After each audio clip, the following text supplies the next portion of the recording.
Good morning, one and all, and welcome back to another day, another week here at the Damage Report. I am John Iadarola, and joining me on the show today, Aaron Ryan. Good to have you back. I'm kidding. We had a little mistake with the tweet. It's Francesca, the one and only, I believe. And the Ewoks shall sound their horns. And then play the bongos on the Stormtrooper helmets. The Queen has arrived. How's it going? I like if we start with that, then we're done. We're like, it's like we're and scene. So I have to say that I'm continually shocked at the fact that you like it at all, but that you would not just reference them playing it, but that you would know the lyrics to the song they sing. Yub. But anyway, are you kidding me? You can't forget Yub. It gets in your head. It was an Endorian banger. Yeah. But anyway, arguably better than the January 6th song. Oh, look at the beginnings of a tease for a story. Anyway, it's great to have you here. Thank you for giving us your time. I know that you understandably have reason to be busy lately, so thank you. Indeed, you're right. Very booked and busy, but always making time for you and the Dragon Squad. Much appreciated. And thank you everyone for making time for us, for being here. Much appreciated, because we have a lot to talk about. Not only are we gonna be jumping into Trump's Waco rally that he had, which was both in Waco and highly wacko. So we got that to talk about. We've got major protests going on in Israel and maybe succeeding briefly, illusorily. We'll see. We're gonna talk about it. Should kids be banned from social media? Should you have to have literally any training before toting a gun around? These are important questions that we need to grapple with, but there is no question more important, more in need of our attention than, is John Fetterman a clone? God. Is he a made up human being? We're gonna get into that. And then lots more news besides that. We've got some more AI already coming for people's jobs, but not necessarily the jobs that you might have thought. So stick around for the aftermath for that. And in anticipation of all that, please hit the like button, share the stream. If you want to send us any comments, tweets, or super chats, we'll respond as we go. And remember, as always, you have a chance at a $100 Blue Apron gift card if you send us a particularly good comment. So all that and more to come. But with all that said, Francesca, are you ready for this thing?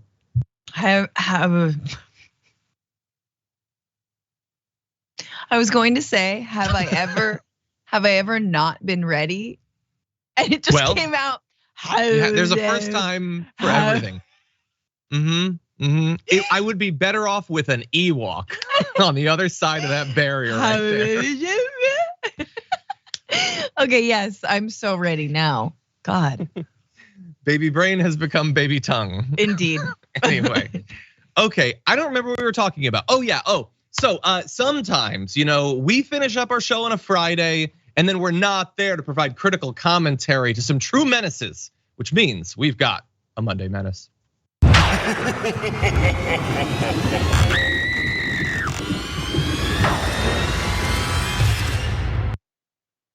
I mean, come on, who did you think it was gonna be? Take a look at this.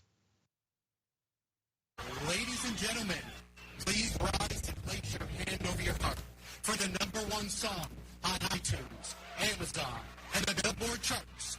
Justice for All, featuring President Donald J. Trump and the J6 Choir.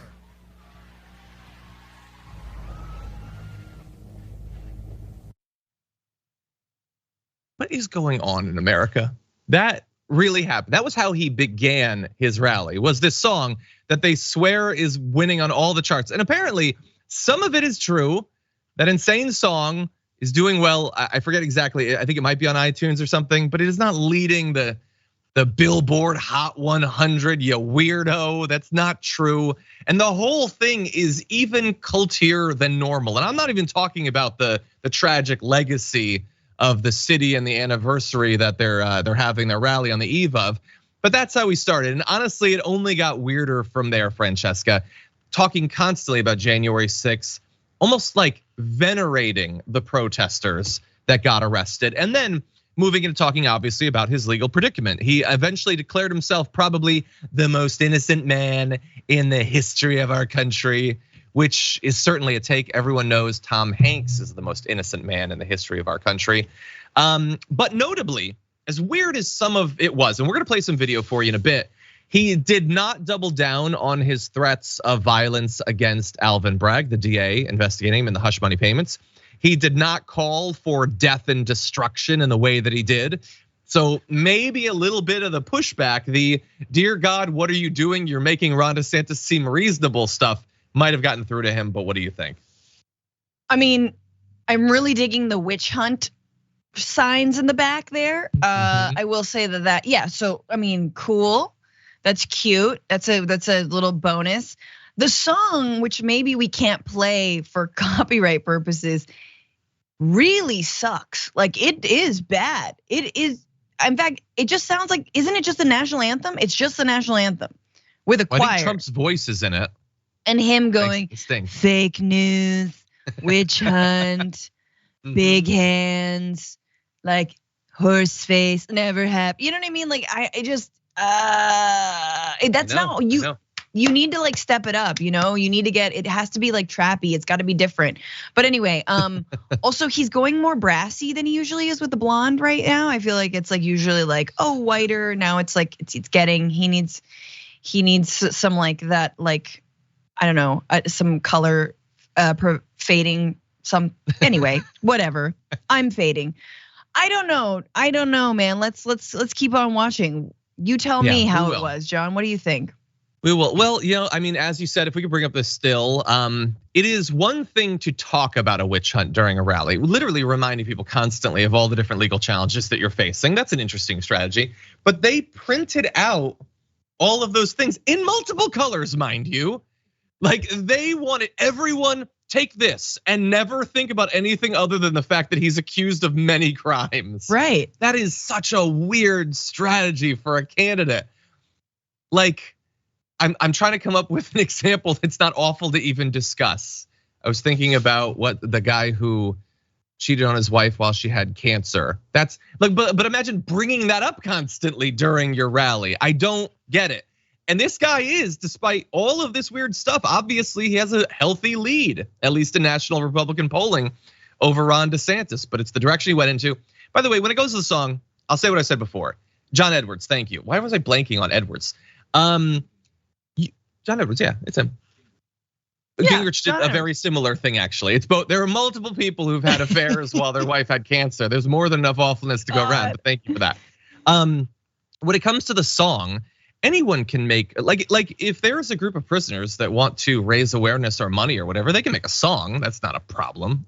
We can critique it as a piece of art, obviously. It's Donald Trump and the movement picking it up so much, taking the most disgusting moment perhaps from his presidency and the waning moments of his presidency and elevating it to a thing that everyone should worship. That's what bothers me.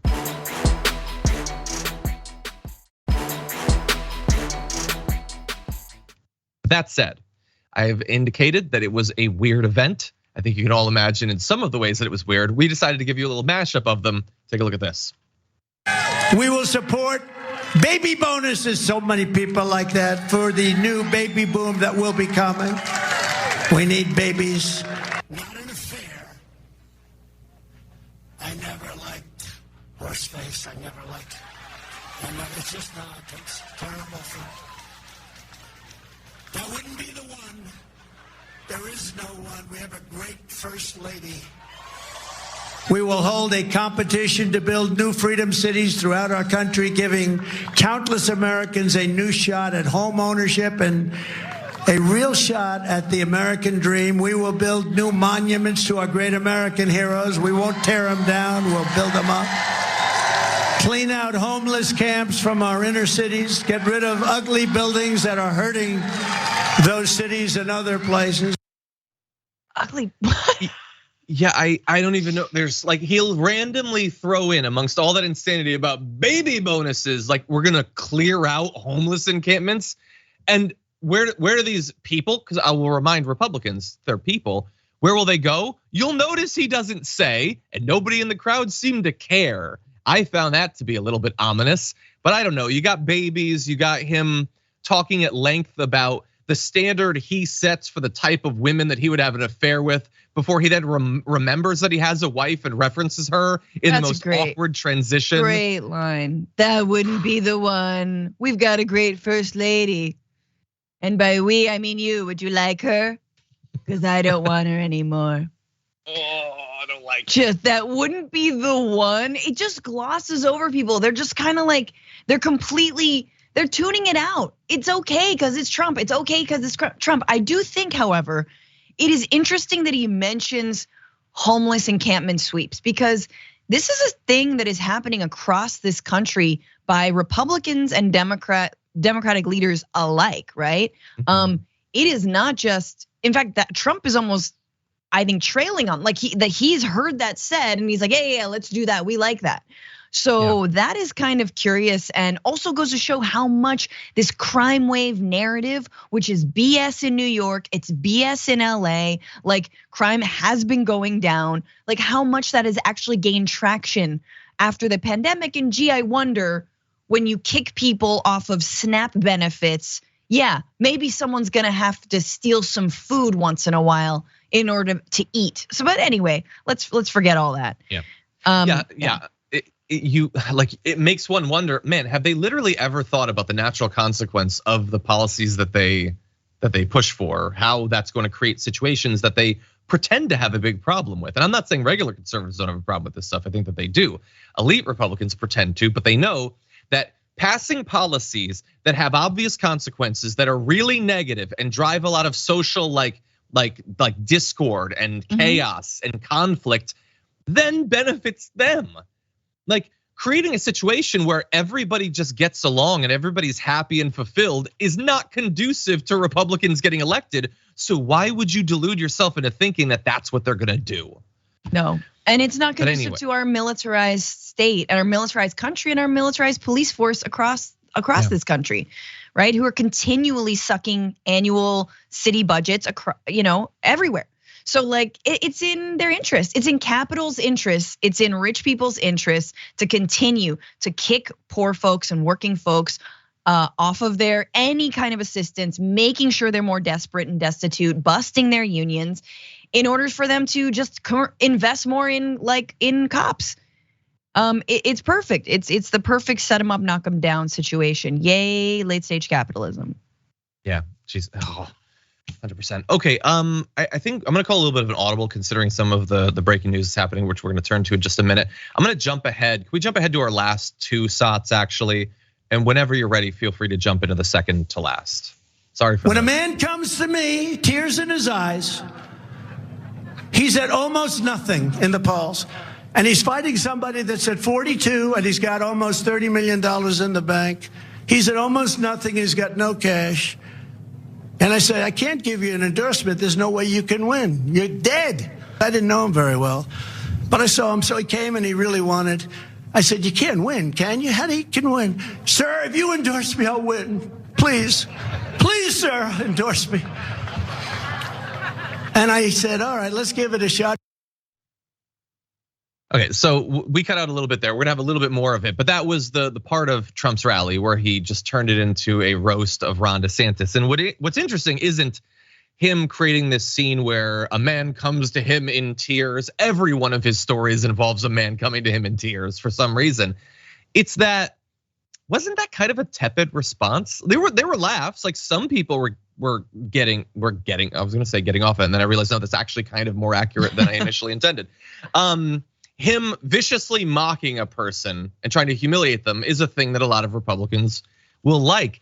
But it wasn't like they were applauding. It wasn't like the crowd loved it. These are people who have gone to a Trump rally. They are like the MAGA of the MAGA. And they didn't love it as much as I thought they would when he's mocking Ron DeSantis, like desperately begging him for help, Francesca. Well, he's got to go harder too. I mean, this is the thing. Let us fix your stupid fascist movement for you. Number one, if you want it to continue, you should probably make friends with Ron DeSantis, pick a successor, and continue your, again, the downward spiral into whatever the hell, you want this country to become. Again, Handmaid's Tale meets Elysium meets, whatever techno nightmare, Peter Thiel wants us to live in. But instead, okay, so he's gonna come out the gate. He's gonna come strong. He's gonna come for DeSantis. That he begged you for it? No, go back to the meatball, go back to Ron DeSantimonious, go back to talk about Florida. I don't know, but he can't throw Florida on the bus because he lives there. So it's just like, it's fun to see them. And he has been throwing Florida under the bus quite a bit. I mean, he was talking about how crime-ridden it is and everything, saying, he keeps coming back to the only reason it's ever had any success is sun and beaches. case could be made. I don't know, but he has been slamming Florida, at least Florida under DeSantis, quite a bit. That's good. No, and this is good. And he should keep on doing that. Blame the hurricanes on DeSantis, blame it all on DeSantis. But yeah, I mean, we know these rallies, people just go to them. It's like going to see, I don't know, like I'm trying to, not the Stones, because kind of they still got it, even though I've never seen them, but it's going to see like an aging star. Like I saw Guns N' Roses a few years ago, and you're like, all right, first of all, Axl's not there. So like this is already bad, And or sorry, not Axl, Slash isn't there. What am I talking about? Slash isn't there. Axl's there, but he's like, phoning it in. He still got it, whatever. What I'm saying is you just go. You just go to see it. And you kind of let it wash over you. He's not really saying anything new, and you're not that excited about it, but you got to go see it. I mean, I wouldn't, but I understand that some people do find that appealing. By the way, you could declare that any old-timey drummer or singer wasn't there, and I wouldn't even know that they'd been there in the first place. True. But sure, let's see. Maybe he'll get you with the second. I'm gonna say verse. Let's jump into this. But when you're getting a guy, so he gets the nomination because of you, he wins the election because of you. 2 years later, the fake news is up there saying, will you run against the president? Will you run? And he says, I have no comment. I say, that's not supposed to happen. I have no comment.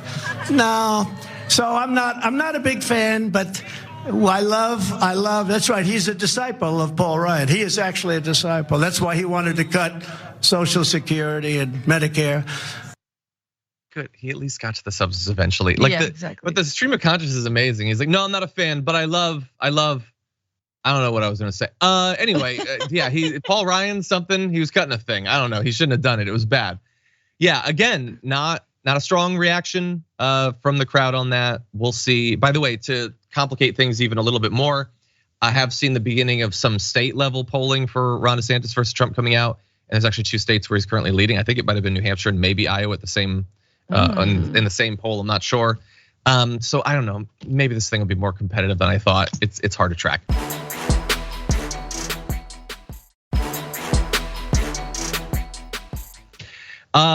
Any final thoughts before we move on to the breaking news? No, let's move on. Let's do it, everyone. And apologies to the team. I know that you don't have anything prepped for this or whatever, but I just felt like we did have to mention it.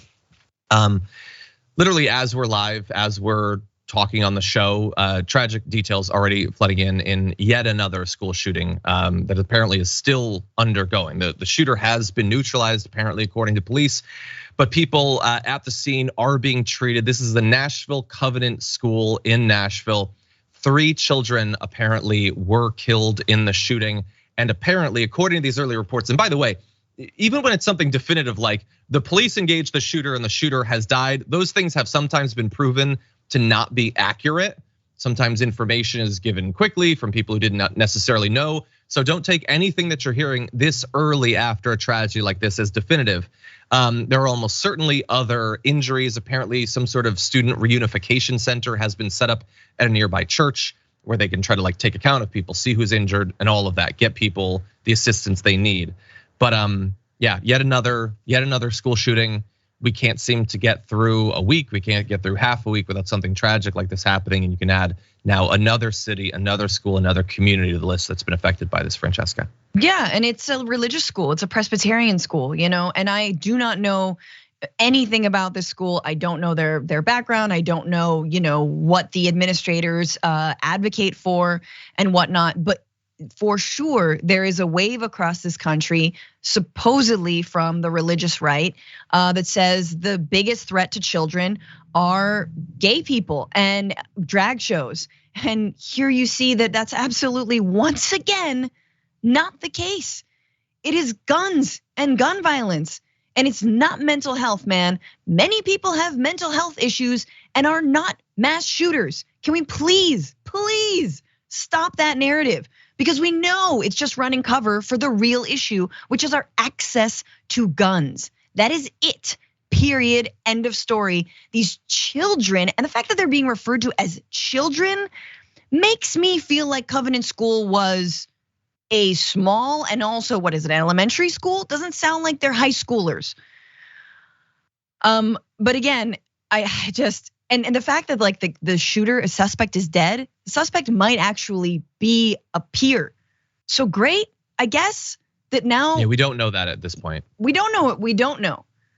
Yeah. But again, we do know the school is for preschool through 6th grade. The students are roughly 11 or 12 years old at max. Yeah.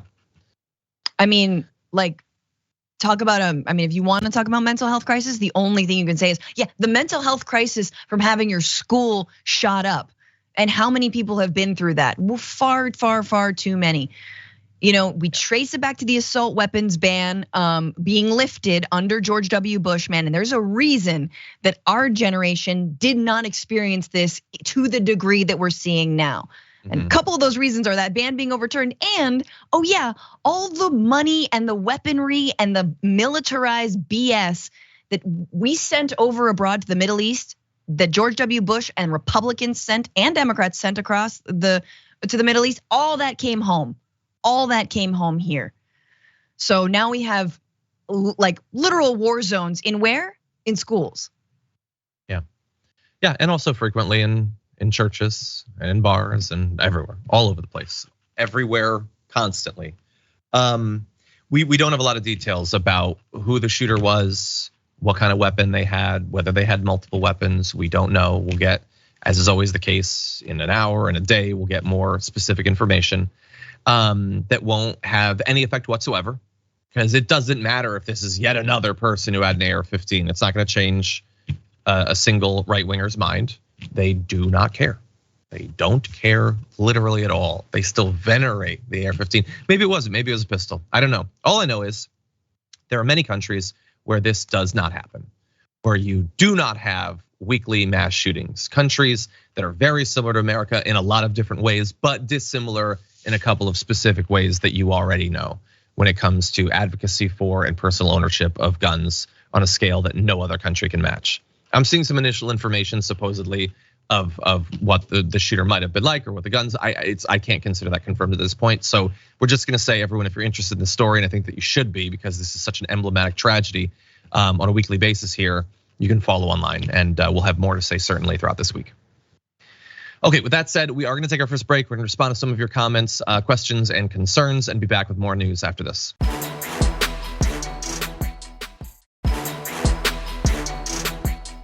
Okay, apologies to everyone for the rest of the show. I have like 15% of my mind and my eyes on trying to get details on the ongoing situation with that shooting in Nashville. So apologies for that, but we're gonna try to continue to get through all the news as prepared. Let's jump into this. The situation in Israel has been developing fast over last night and throughout this morning, as of LA time at the very least, with Benjamin Netanyahu being set to give a speech where he was going to say that he was not going to be making this major judicial reform overhaul, and then that was canceled. There was a lot of speculation as to why.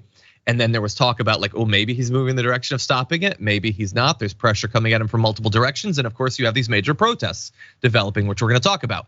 As of right now, it appears that the signals they are putting out as a result of this backroom deal is that they will be, temporarily at least, stopping this incredibly controversial plan to reform the Supreme Court, as well as the interplay between the legislature and the Supreme Court in Israel. So some of what we have prepped here is no longer accurate. That is what we believe is the case. Now, I have a feeling that many of the protesters are gonna see this as a stalling tactic to see if the protests fall apart.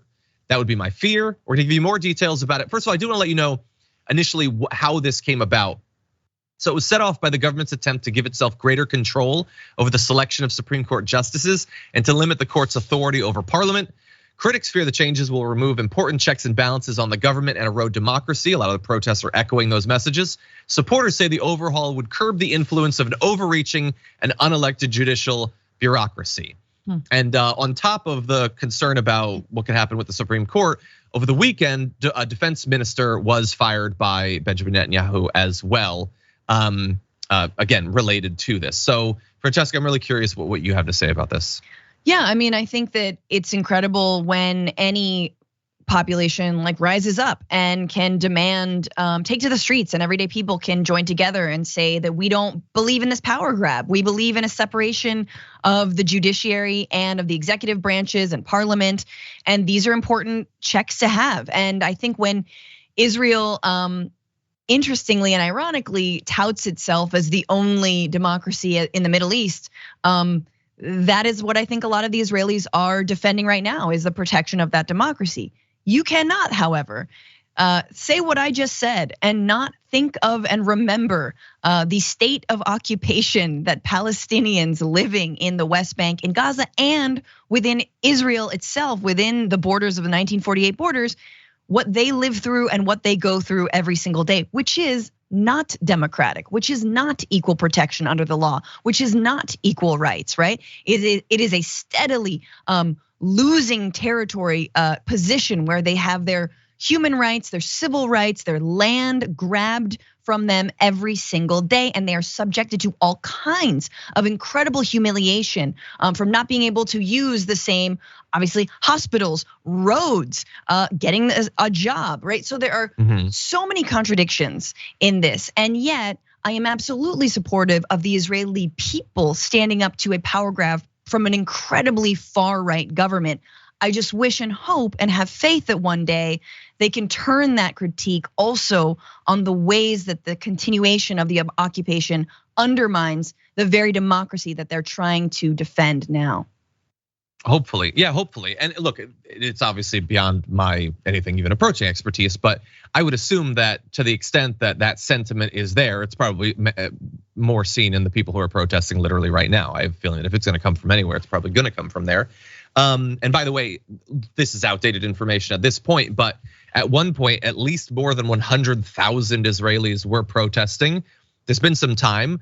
We'll have to see what the beginnings of an announcement, I guess, from Benjamin Netanyahu. Maybe he will give a speech. What effect it'll have on it? Could it possibly diffuse the protests? I doubt it, I think. Perhaps if it's seen as obviously a stalling tactic, perhaps that will be a thing that will actually lead to more people getting the streets. But it has been very significant. You had everything from malls, the airport, kindergartens, the embassies as well now being shut down as a result of this. Not only from the protests and from embassy staff sort of willingly being a part of this. You had the stock exchange, it's gonna be closed until at least Tuesday. Israeli time is a big time difference, obviously.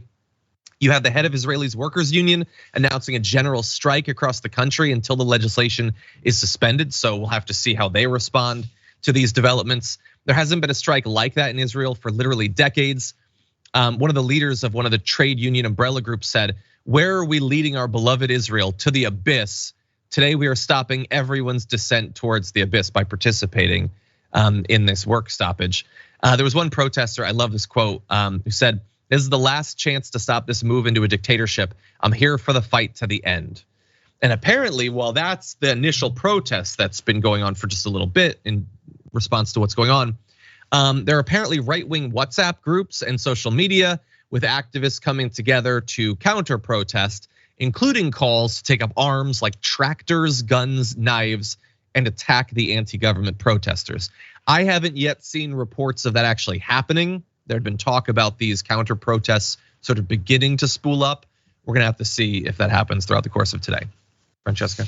Yeah, just final thoughts. I think that this is definitely a very far right government, and the protesters that are thinking of aggressing upon the people taking the streets right now are often to the even farther right of the government that's currently in power. They want more settlements. They want more ability to, basically come down on Palestinian people wherever they might be. They're more extremists, right? We saw them chanting and jeering and shouting when, like, the Al-Aqsa Mosque was bombed about a year ago, right? When there was flames emerging from that place, right? And they were shouting and cheering on the Israeli military and their incredible crimes at that moment.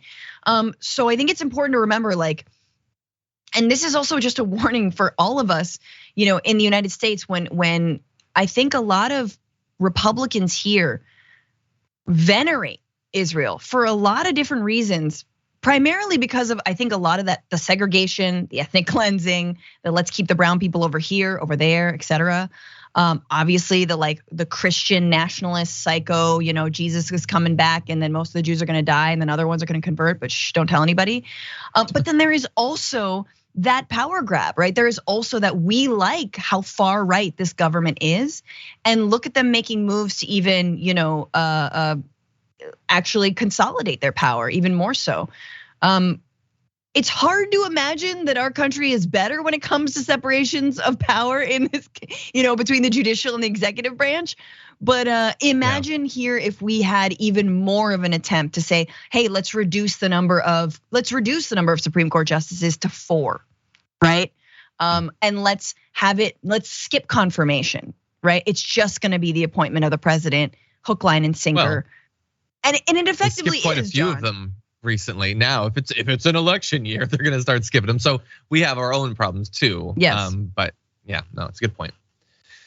Okay, we're gonna be tracking. By the way, I just want to give you a quick update, as many people are pointing out in the chat, including Galfar. Thank you for giving information about this. I wanted to wait until the source that I'm on actually updated it. But according to Don Aaron of the Metro Nashville Police Department, the shooter, quote, appears to be in her teens. They are saying it is a female. Her identification has not been confirmed, so it sounds like it could potentially be a student, but that has not been confirmed. Apparently had 2 assault type rifles and a handgun. So that does not necessarily mean that it was an AR-15 or an AR-15 style rifle. I don't know how they're defining assault type. They might be defining it based on appearance, but it sounds like went in with multiple guns. If it does turn out that this is a female mass shooter in a school, that, at least to my memory, does make this unique, even amongst the many school shootings that America has experienced. So we will continue to track this. Again, don't consider anything, even if it is stated as a fact, to be confirmed at this particular moment. Yes. Okay. With that said, we're gonna move to very different news. We're gonna talk about a different thing that people are talking about as a threat to young people. With that, let's jump into this. The pushback against social media is proceeding fast. And I don't just mean calls to ban TikTok, although we'll be talking about that. Governor Cox of Utah signed a sweeping social media bill at the end of last week that has been passed by the legislature earlier, but now he's given it a stamp of approval. It's the first state law in the nation that will prohibit social media services from allowing users under 18 to have accounts without the explicit consent of their parent or a guardian. And he was sort of like celebrating this on social media, saying, we're no longer willing to let social media companies continue to harm the mental health of our youth. Today, we signed 2 key bills in our fight against social media companies into law. So that is how this is being presented, as everyone knows that there's been discussion about what negative effects on people's mental health, both kids and adults, being on social media will have. Well, now they're saying we're just jumping immediately to will be blanket banned unless they're given an exception by their parents. And that's not all it would do, by the way. It will also require social networks to give Utah parents access to their children's posts, messages, and responses. So full access to all formerly private messages they had sent out. It will require social media services to block Utah minors from accessing their accounts from 10:30 at night to 6:30 in the morning. That can again be changed by a parent.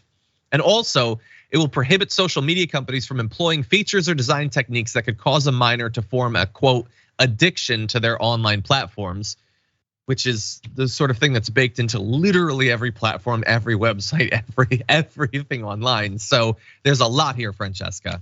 Yeah, there is.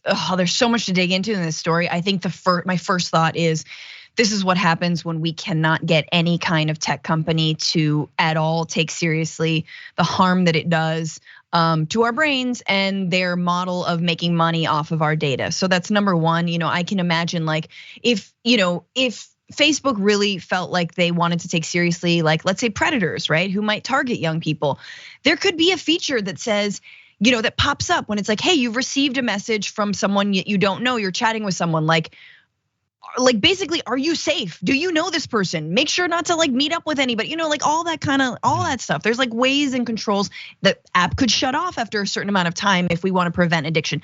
All of those things, which are never gonna come from Facebook, they have to come from regulators, from Congress. Regulators mount the F up. But so this is what Utah is doing. The problem is, of course, as we see, is that allowing parents all access to their kids' data is often not a good thing, right? Anyone can have children. Trust me, I have a child, dude. They let anyone have a kid, right? And the idea that your parent is going to somehow be a better source for you, be more understanding. Let's say if you're going through something, right? If you need to talk to somebody, if you're having a problem with your parent and your only outlet and your only out is to speak to somebody that you like, a friend online or whatever it is, that's. Yeah, so it's a complete invasion of that child's privacy. And again, there's just like so much emphasis on the idea that every parent is going to be good. No, that's not the case. I don't know, I'm curious about your thoughts. Yeah, look, I definitely think that there's a lot of stuff that is highly addictive, designed to be highly addictive. I am actively addicted to multiple of these things, and I have been addicted to forms of them throughout my life. So I understand that. When it comes to, God, the sheer number of hours I played of EverQuest back in the day. I understand this. And I do think that there's a role for both government as well as parents. This goes pretty far in giving the access to the private messages and everything. I mean, you've pointed out some great concerns. Others have echoed them, saying it might be all well and good for like a random hypothetical child to not have this form of privacy in a hypothetical supportive family that very much does not exist for everyone. Yes. You have Sarah Coyne, a child development professor, who says, we know that marginalized youth, such as LGBTQ kids, use social media in some really important ways to find belonging and support, especially when they don't have family support. So if you've got a 17-year-old who's really struggling with mental health, turning to social media to find a place to belong, and their parents are cutting it off or looking at their messages, that can have a really significant negative impact. It could literally lead to abuse. The child abuse from the parents to the kids when they realize what they've been up to. And that's a great example, but I'm sure we can come up with others. So I am worried about that as well. I think that something has to be done. I think that we can have an ongoing conversation, but this does seem like a whole lot of things all at once. Yeah, and also like I'm down if you then in turn give the child control over your parents' cable news, because somebody's got to switch off Fox.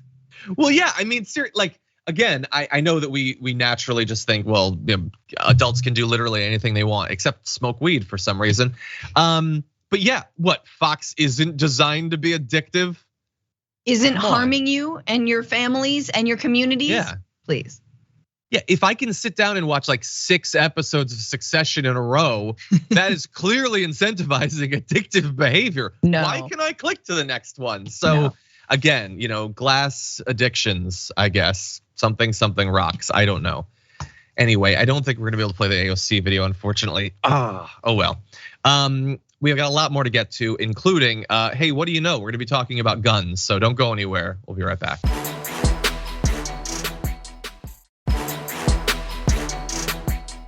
But let me just say, wrong baby time, right baby. Right, Francesca? Wrong baby, right time. Best baby. Wrong time, right baby. There you go. What song is that? John doesn't know, but someone in the chat. No, that's gonna be the title of my autobiography. I don't even know what that means. Okay, with that, we're gonna jump into new human rebate. Frank Morning Tree wants to call it.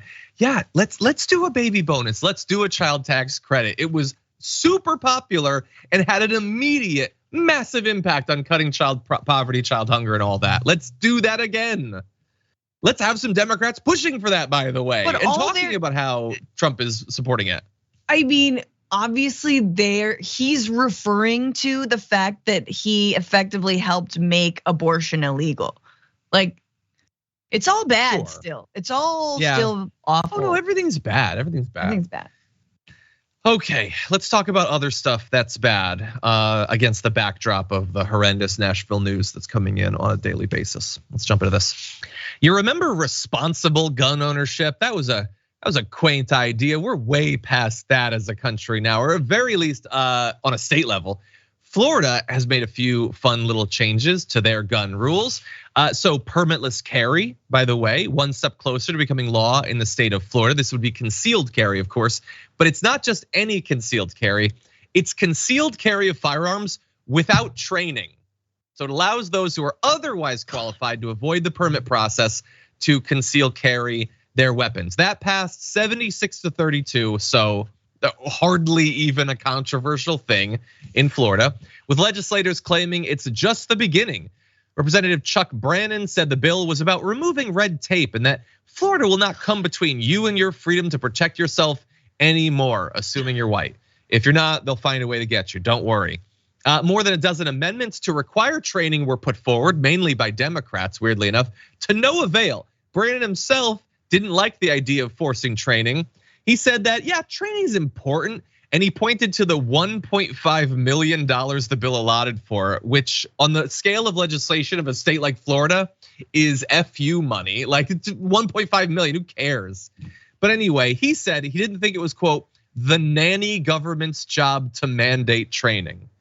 And so the only thing that this doesn't do from my point of view, I understand, by the way, gun nuts don't think this goes nearly far enough, is that it does not allow open carry without any training or whatever. And honestly, like I have never just whipped out my gun and started firing away or anything. But like, is it better to have them have to fish it out of a pocket or something? Or like a boot holster? These are people that you are singling out as not having been trained to do this. And you're adding like an extra layer of them possibly fumbling the gun. Yeah, no one's gonna get between you and your right to shoot yourself in the face, just maybe the crotch. Yeah, hopefully no one is gonna get between you and your right to shoot your nuts off. You shoot your nuts off. Our forefathers, when they founded this nation, they were like, no Brit is gonna tax me for shooting my own nuts off. All right, that's what you think the Tea Party was about tea? No, it was about tea bags, and we know which kind, all right? The right to, you know what? Can we just be recolonized by the UK? Can you please, if you're British, they're better on the guns. Come back, please come back. We're done. We've experimented. It's bad, all right? It is come bad. Recolonize. At least just recolonize Florida. Take it away. Yeah, add some higher standards of how many references to testicles can appear in a random news show. Add some civility. You started it. You can't start it and not finish it, John. I don't want to even touch that either. Okay, thank you. But anyway, no, we need reason when it comes to our gun laws. Like Florida was already a place where lots of people were getting needlessly killed. It was just guns laying around, which makes obviously school shootings more likely. It makes suicides if somebody's experiencing some sort of crisis. It makes it that much more dangerous for them, as well as accidental shootings and guns being left around. And now you're gonna have that, but with less training. Of all of the states to require less preparation before doing a dangerous thing. It just does not seem like a good call to me.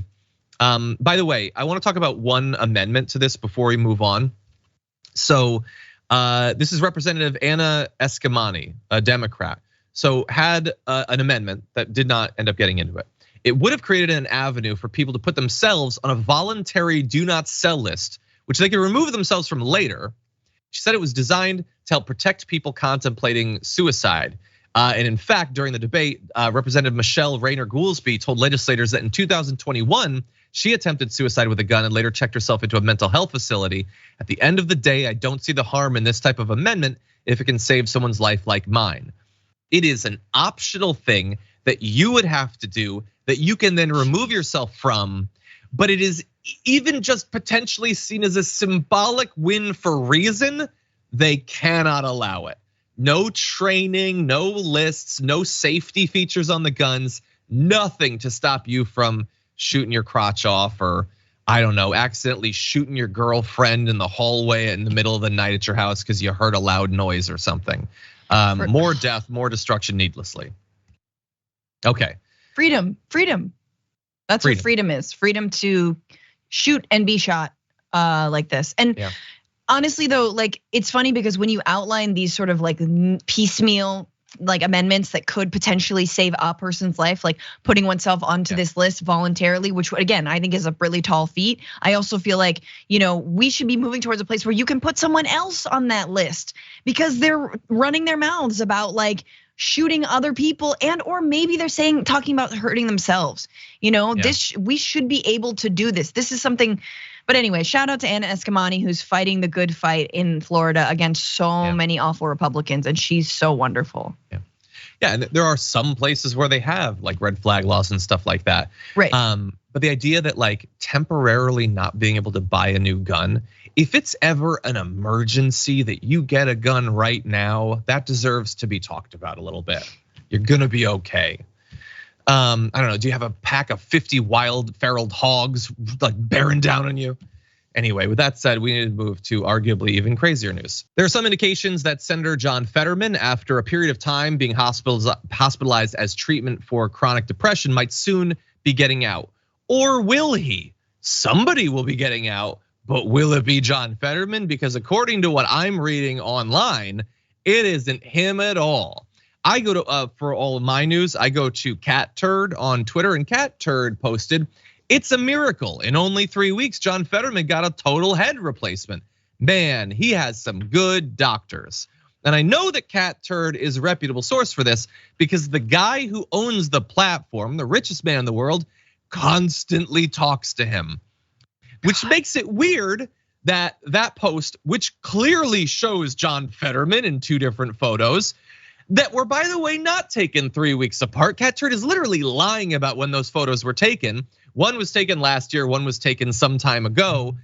It is an insane thing to simply state that this guy cannot possibly have survived his time in the hospital. He clearly was replaced or cloned, or they made a robot, a replicant, I don't know. Is he a droid? But anyway, that's what you're seeing. It's not just him, whoever Marshall Williams is posting again, a photo, it's the same guy. It's the same guy. Others are adding in, like Julia here, that you can tell it's not the actual John Fetterman because he's not touching his wife. And I love these sorts of conspiracy theories where they will go so into the conspiracy theory. I'm not talking about Julia, I'm talking about the people who clone John Fetterman, that they will replace a human being, but the line they draw is him touching Giselle Fetterman's back. Who thinks that's the line where they'd stop? She's posing with a person she knows isn't her husband, but that's where they draw the line.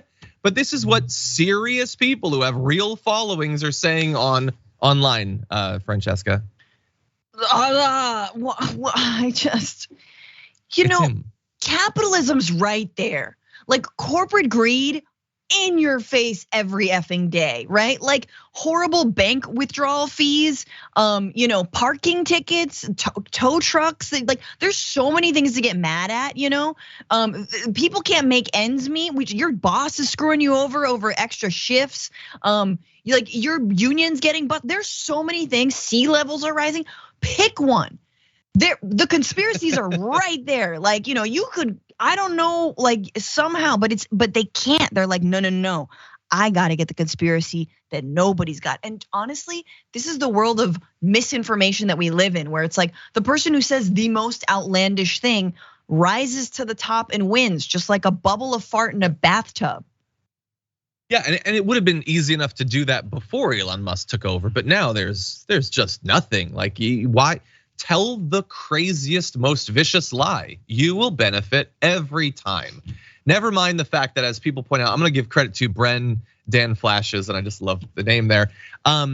Pointing out, I don't know, maybe everybody doesn't know this. When you use a different focal length lens, a person's face can look very, very different. When they say that like the camera adds 10 pounds, that is literally what they're talking about. Yes, it might be that 2 different cameras took photos of the same person, but that theory that we're talking about a tale of 2 lenses rather than a tale of 2 clones, I think is a little bit more reasonable. And I would like to once again offer, if you're a conservative, do you know that like you don't have to hang out with Cat Turd? You can come to us. We're the Dragon Squad, but we're also the Reality Squad. And you know what? Being in touch with reality is a great, great thing. I enjoy it every day. Anyway, with that said, everyone, that's all the time that we have to talk about guns being held without training and then eventually making their way into schools. And I'm gonna have to take a look at what that is. And human clones and replicants and androids and cyborgs and all of that. As much fun as that is to talk about, that's all the time we have for the first hour of the show. Thank you, everyone listening on the podcast, watching on the linear platforms. But if you're on our other platforms, we've got a lot more to talk about in the aftermath, including this really unfortunate news coming out about this up and coming big actor Jonathan Majors. We're gonna be talking about that. Andrew Tate updates on his legal situation, as well as AI already starting to replace some jobs that you might not have seen coming We have that and more for you after this.